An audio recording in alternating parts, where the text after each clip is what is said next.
If an issue arises with your window that's under warranty, there are going to be a couple of things that we need from you. So let's talk about that. First thing we're going to need is a picture of the entire window. I'm going to show you where this is and how to take it. And we're also going to need a picture of the specific problem. We're also going to need a picture of the identifying sticker so we know what to look at and what to order. So come on over. Let's say that you see fog between the panels of your double or triple pane window. We're going to need that picture of the whole window. Then we're going to need a picture of that specific problem. Now, there are labels on your window that identify that specific label, kind of like a VIN number on your car.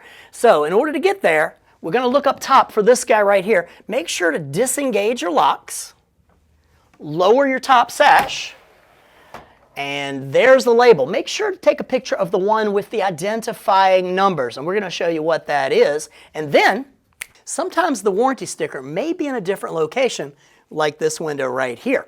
So what we want to do is disengage your locks, raise your bottom sash, push in your tilt mechanisms, and gently lay that bottom sash down just like that. Now we're going to lower the top sash. Grab that lift rail, lower it just a little bit, push in those tilt mechanisms, and there's your label.